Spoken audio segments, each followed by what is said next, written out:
ভাই একটু পিছিয়ে যাবে না, ওই মোবাইলটা সরাতে বল। ওদের কানে না, ওদের কিছু মাথা নেই। মাননীয় বিধায়ক, আমার কাছে আপনার প্রথম মাননীয় বিধায়ক, আমার কাছে আপনার প্রথম প্রশ্ন। ক্যানিং পূর্বের বিধায়ক ভাঙড়ের তৃণমূল পর্যবেক্ষক শওকত মোল্লা সাম্প্রতিক ছেলেগোয়ালিয়া গ্রামে এক প্রতিবাদ সভায় বলেছেন যে নওশাদ সিদ্দিকী ভাঙড় কেন, তার যদি জাঙ্গিপাড়া বিধানসভায় সে বা তার ভাই জিততে পারে, এই সত্ত্বে তিনি আইএসএফ এ যোগদানের ইচ্ছা প্রকাশ করেছেন। তো যদি আপনি সেখানে দাঁড়ান, আমি নেব না। প্রথম কথাই নটোরিয়াস ক্রিমিনালকে দলে নেব না। প্রথম কথাই উত্তর, আমার এক কথায় উত্তর, ওই ধরনের নটোরিয়াস ক্রিমিনাল আমাদের দলের রাজ্য কমিটির মানুষজন যেখানে ঘুরে ওঠা বসা করে, সেখানে তো মাঝে মধ্যে ঝাঁটটাট দিতে হয়, পরিষ্কার পরিচ্ছন্ন রাখতে হয়। সেই কাজে নিযুক্তর জন্য ওই ধরনের কুখ্যাত দুষ্কৃতীকে আমরা দলে নেব না। কারণ ওখানে ঝাঁটফাট দিতে দিতে আমার 5টা ভালো মানুষ যারা পেন খাতা বই নিয়ে লড়াই করতে চায়, সে ওর সাথে কথা শুনে সে হয়তো বোম তুলে নিতে পারে। সুতরাং ওনাকে নেওয়ার প্রশ্ন আসছে না। রাজনীতিতে চির শত্রুতা বা চির বৈরিতা বলে কিছু হয় না, এটা প্রয়াত প্রাক্তন প্রধানমন্ত্রী কংগ্রেস নেতা মনমোহন সিং বলেছিলেন। তার কথাকে সম্মান দিচ্ছি আমি, কিন্তু প্রত্যেকটা ক্ষেত্রে ব্যতিক্রমী বলে একটা থাকে, সেই ব্যতিক্রমীটা এদের জন্য। শওকত মোল্লার ইচ্ছা পূরণ হবে না, তার ইচ্ছাকে মর্যাদা দেখুন, এর কথার সাথে কাজের দাম, কথা আর বাস্তবের সাথে মিলেছে। 2021 সালে বলেছিল স্টেজে, যখন ভোটের প্রচার চলছে, আমার বড় ভাইয়ের আমি নাম নিয়ে, যে ওর ছোট ভাই ভাঙড়ে, তখন আমি দাঁড়িয়েছিলাম যখন 21 নির্বাচনের সময়, যদি ভাঙড় থেকে জিততে পারে ওর, তাহলে ও যদি জিতে ওর সার্টিফিকেট ছিঁড়ে ফেলে দেবে, বা এই ধরনের কথা বলেছিল। কই এই ঘটনা ঘটেছে? তাহলে ওনার কথার সাথে কাজের মিল নেই। অনুরোধ করছি, ওর কোশ্চেন করে সময় নষ্ট করবেন না। ভাঙড়ের পুরানো জুটি আরাবুল এবং কাইজার নতুন করে জোট বেঁধেছেন, সাংবাদিক সম্মেলন করেছেন। তৃণমূলের কার্যত গোষ্ঠী দ্বন্দ্ব প্রকাট, মাঝখানে তো রবিকুল ইসলাম আছে, যাকে খিস্তি নেতা বলে অভিহিত করা হচ্ছে। তৃণমূলের এই যে ব্যক্তিগত কোন্দল বা কলহ, আইএসএফ কেমন ভাবে দেখছে? দেখুন, আমি একজন বিধায়ক হিসেবে প্রথম বলবো, যার যাকে ভালো লাগবে সে তার দিকে থাকবে, যার যে দল ভালো লাগবে করবে। দিনের শেষে আমরা ভাঙড়ের মানুষ, এটা মাথায় রেখে পলিটিক্স হোক।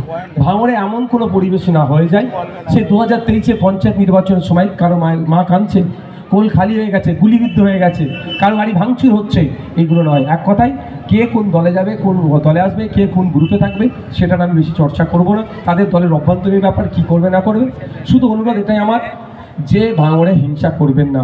আপনারা রাজনৈতিক হিংসা করলে এনটিআর ভাঙড়ের মানুষের বদনাম হয়। আমরা চাইবো ভাঙড়ের মানুষের বদনাম না হয়, ভাঙড়ের মানুষ যাতে সুখে শান্তিতে থাকে। আর কোনোদিনই জুটি ছিল না, নতুন করে জুটি বাঁধছে। স্যার নিয়ে নওশাদ স্যার ক্লাস নিলেন, তো এবার থেকে আপনাকে ভাইজান বললে খুশি হবেন না স্যার বললে বেশি খুশি হবেন? দেখুন, সেটা আপনি ভালোবেসে যেটা ডাকবেন, আপনি যেটা ডেকে খুশি হবেন, আমি সাড়া দেবো সেই ডাকি আপনার।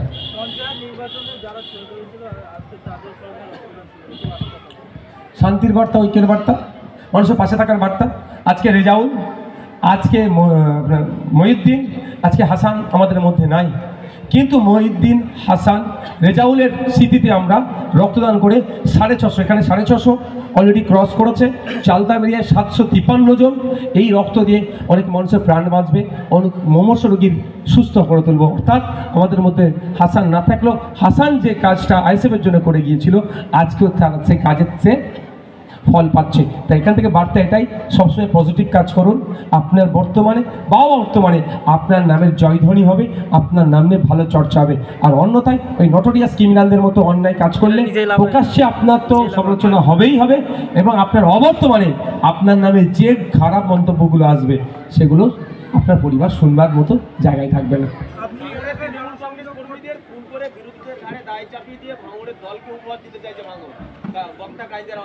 এটা তো আমরা অনেক আগে বলেছি।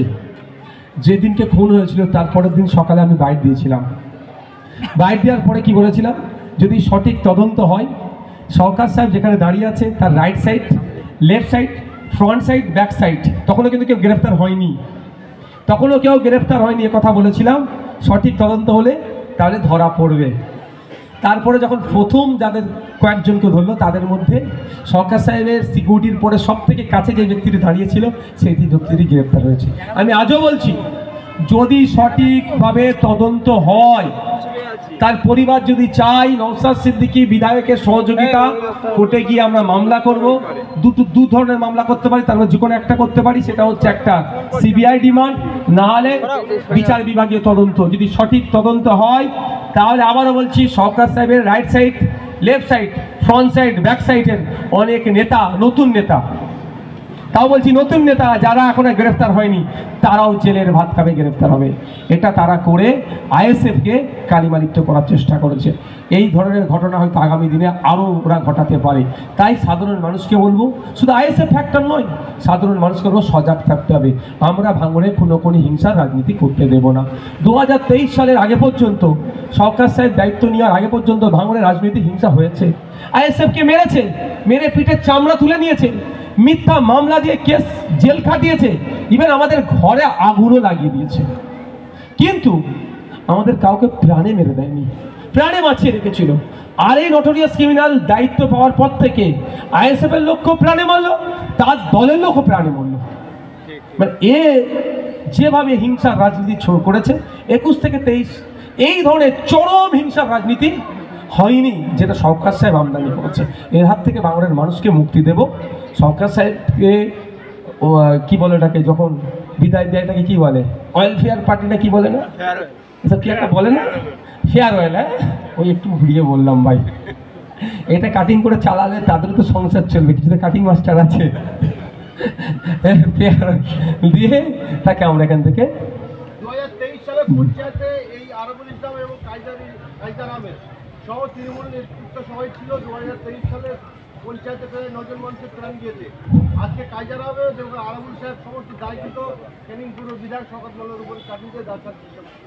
দেখুন, আমি একটা কথা বলছি, এই খুনের পিছনে সরকার সাহেব কেসে প্ল্যাটফর্ম কারা দিয়েছে সেগুলো খুঁজুন। আজকে অনেকে মাইকের সামনে মাইক বুম ধরে অনেক বড় বড় গল্প বলছে, খুনের রাজনীতি হবে না, হ্যাঁ হবে না, অনেক গল্প শোনাচ্ছে। এদের মধ্যে থেকে অনেকে সরকার সাহেব এখানে এসে যে খুনের রাজনীতি করবে সে প্ল্যাটফর্ম দিয়েছে। সেই জন্য দেখবেন আমাদের মহিউদ্দিন, আমাদের রেজাউল, আমাদের হাসানকে যারা খুন করেছে, আর আমাদের মানুষদের যারা গুলিবিদ্ধ করেছে, যখন আমরা অভিযোগ দায়ের করেছি, মূল হোতাদের নামগুলো আছে। এফআইআর লিস্ট খুললে দেখা যাবে, অভিযোগপত্র যখন যদি আপনারা চান দেখতে পাবেন। ওখানে আজকে অনেকে বড় বড় কথা বলছে, তাদের মধ্যেও হয়তো 2-1 জনের নাম এফআইআর অভিযোগ কপিতে আছে।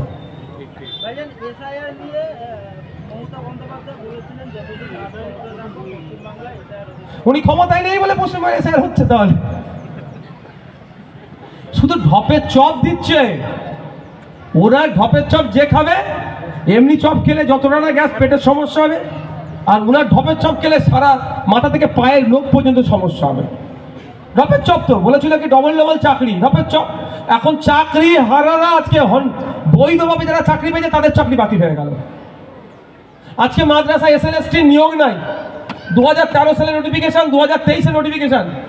এই এত ডিস্টেন্স, মাদ্রাসায় প্রায় 10,000 শিক্ষাকর্মী শূন্য পদ, কিন্তু চাপে পড়ে কিছু 600 কটা ভ্যাকেন্সি, 300 কটা ভ্যাকেন্সি দিয়েছে, মানে আপনার জয়নিং লেটার দিয়েছে। কিন্তু জয়নিং লেটারে মাদ্রাসায় গিয়ে শিক্ষকতা করার আগে মেডিকেল সার্টিফিকেট আর পুলিশ ভেরিফিকেশান, এই পুলিশ ভেরিফিকেশানের নামে বকলমে খবর পাচ্ছি এনআরসি নাকি করিয়ে নেওয়ার কাগজপত্রগুলো চাইছে। তো ঢপের চপ দিয়েছে। 10,000 মাদ্রাসা দেবার গল্প শুনিয়েছে। আনএডেড মাদ্রাসা 338টি, যাদের এখন অনুমোদনহীন, আর অনুমোদন 237টি, 235টি। না বাচ্চাদের মিড ডে মিল, না বাচ্চাদের স্কুলের ব্যাগ, না বাচ্চাদের বই, না বাচ্চাদের পেন খাতা, না চক, না ডাস্টার, কিছুই দিচ্ছে না। আপনি শুনলে অবাক হবেন, যে সরস্বতী প্রেস আছে সেই স্কুলের বই বিক্রি করে মার্কেটে, আর মাদ্রাসার বই বাইরের মার্কেটে বিক্রি হয় না, আর সরস্বতী প্রেস ক্লাবে বিক্রি করছে না, আর সরকারও ওই মাদ্রাসাতে বই দিচ্ছে না। বাচ্চারা কোথায় যাবে? এই ঢপের চপ দিয়ে চালাচ্ছে। আর ঢপের চপ কি আমরা এই জায়গায় দাঁড়াচ্ছি? এসআইআর নিয়েও ঢপের চপ দিয়েছিল, বলছিল এসআইআর হলে হাম কি ঘিরাও করেঙ্গে। তো ঘিরাও করার বাদ দিয়ে, বসো ভাই বসো, আরে তুমি বসো, পিছনে ক্যামেরা চলছে।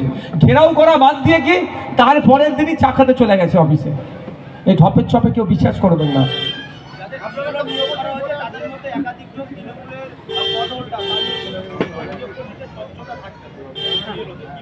স্বাভাবিকভাবে যদি সরাসরি যে কোনো রাজনৈতিক দলের যদি সে ওই আপনি পদাধিকারী হয়ে থাকে, তাহলে স্বচ্ছতার সাথে হবে না। এইরকম আমরা খুঁজছি। আমরা ভাঙড়ে দেখছি এখন পর্যন্ত যতটা আমাদের সার্ভে চলছে যে ওই ধরনের দায়িত্ব সরাসরি হচ্ছে না। যদি এরপরও বলবো, ভাঙড়ের কোনো মানুষ যদি মনে করে ও বিএলও হলে এখানে বৈষম্যের শিকার হতে পারে, পার্সিয়ালিটি হতে পারে, স্বচ্ছভাবে ভোটার লিস্ট তৈরি হবে না, তাহলে তার কোন বুথ নম্বর, তার নাম আমাদেরকে দিন। আমরা ইলেকশন কমিশন অফ ইন্ডিয়াকে, কলকাতার যিনি সিইও স্যার আছেন তার কাছে আমরা লিখিত অভিযোগ করব, তাকে পরিবর্তনের কথা বলবো।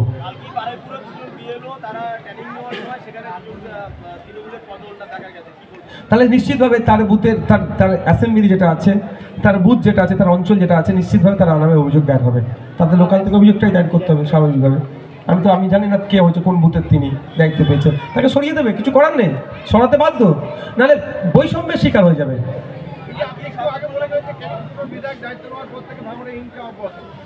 আপনার কথাকে শিল্প দিয়ে এখন তৃণমূলের এক যারা পুরনো নেতা তারাও বলছেন যে শওকত মোল্লাকে এই জায়গাতে তারা দেব, আমরাও চাই ভাঙড়ের শান্তি, ভাঙড়ের। আমি তো অসত্য কথা বলিনি। আমি তো অসত্য কথা বলতাম তাহলে আপনি বলতেন। আমি সত্য কথা বলেছি, সত্য সব সময়ের জন্য সত্য। আজকে সত্য কথাটা এস্টাবলিশ হয়নি, 5 বছর পরে হবে, 50 বছর পরে এস্টাবলিশ হবে। আমি বলে এসেছি কবে থেকে, 2 বছর আগে থেকে বলছি, 1 বছর আগে থেকে বলছি কথা। 1 বছর পরে তার দলের লোকেরাই আমার কথাটাকে সত্য প্রমাণ করলো। সবসময় আমাদেরকে সত্য কথা বলতে হবে, সঠিক পথে থাকতে হবে। ভাঙড়ে আইএসএফ যখন আইএসএফের ব্যানারে জীবনদান রক্তদানে যখনই উৎসাহিত করছে মানুষকে, তখনই শাসক দলের নেতারা কাউকে মনে করে চক্রান্ত করছে এবং কাজের আহমেদ দিকে দাবি করেছে। কি বলবেন? দেখুন, আমরা বলছি কাইজার সাহেব, আরাবুল সাহেব, রাজ্জাক খাঁ সাহেব যিনি মারা গেলেন, বা আরও যারা নেতারা আছে, আমার সাথে তাদের রাজনৈতিক মতপার্থক্য ছিল, আছে, থাকবে। এই ধরনের নেতাদের মধ্যে অনেককে আমি চোর ডাকাত বলে সম্বোধন করি, দুর্নীতি করে বলে, দুর্নীতিগ্রস্ত। কিন্তু এর মধ্যে কাউকে কেউ মেরে দিক, আমি এটা কোনোভাবেই চাইবো না। হিংসা আমি কোনোভাবেই চাইবো না, কারো ক্ষতি হোক আমি কোনোভাবেই চাইবো না। এদের বিরুদ্ধে আমাদের লড়াই জারি থাকবে, ছিল, আছে, সংগ্রাম জারি থাকবে। গণতান্ত্রিক প্রক্রিয়ায় ভোটের মাধ্যমে মানুষকে সাথে নিয়ে এদেরকে আমরা পরাজিত করব। কিন্তু এদের মধ্যে কেউ খুন খারাপি তার দলের লোকেরা তাকে করে দিক, আমি এটা কোনোভাবেই চাই না। আমি একজন বিধায়ক হিসাবে ভাঙড়ের মানুষ প্রত্যেকটা শান্তিতে থাকুক, নিরাপদে থাকুক, এটা কাম্য করব। সেটা কাইজার সাহেবের জন্যও করবো, ও আপনার আরাবুল সাহেবের জন্যও করবো, আর আপনার বুথের একজন সাধারণ মানুষের জন্য এটা কামনা করবো। এসআইআর নিয়ে আপনি ভয়ের কারণ নেই বলেছেন, কিন্তু একথা অনস্বীকার্য যে সমগ্র পশ্চিমবঙ্গে ভয়ের বাতাবরণ তৈরি হয়েছে। কিন্তু বিশেষ করে সংখ্যালঘু সম্প্রদায়ের মধ্যে তারা বিশেষ করে মনে করছে যে তাদের কাছে উপযুক্ত প্রমাণপত্র থাকলেও ইন্টেনশনালি তাদের কাছে পাচ্ছে। এরকম কিছু যদি ঘটে আইএসএফ এর পরবর্তী প্রথম কথা, আমি ভয়ের কারণ নেই বলিনি, আমি বলেছি আতঙ্কিত হবেন না। আমি কি বলেছি? এসআইআর নিয়ে অহেতুক অযথা আতঙ্কিত হবেন না। দ্বিতীয় কথা হচ্ছে, আপনি যেটা বলছেন যে সংখ্যালঘু সম্প্রদায়ের মুসলিমরা আতঙ্কিত, তাদের বৈধ কাগজপত্র থাকার পরেও নাকি তাদেরকে হ্যারাসমেন্ট করবে। দুটো বিষয় বলছি। এই যে কথাটা ছড়াচ্ছে কারা, সবাই তারা তৃণমূল আর বিজেপি ভয় দেখাচ্ছে। তাহলে বাইনারি পলিটিক্স তৈরি করার জন্য কথা ছড়াচ্ছে। আমার কাছে কাগজ আছে, আমি বুক ঠুকে বলবো, আমি কাগজ জমা দেবো, রিসিভ নেবো। তারপরেও যদি আমার নাম লিস্টে না আসে, আমি অভিযোগ দায়ের করব। অভিযোগ জমা করার সময় দিচ্ছে, আমি ফিজিক্যালি অ্যাপিয়ার হয়ে সেটাকে সমাধান করব। এরপরেও যদি বলছি, শুধু আমি একথা জোর গলায় বলে যাচ্ছি, কোনো তৃণমূলের কর্মী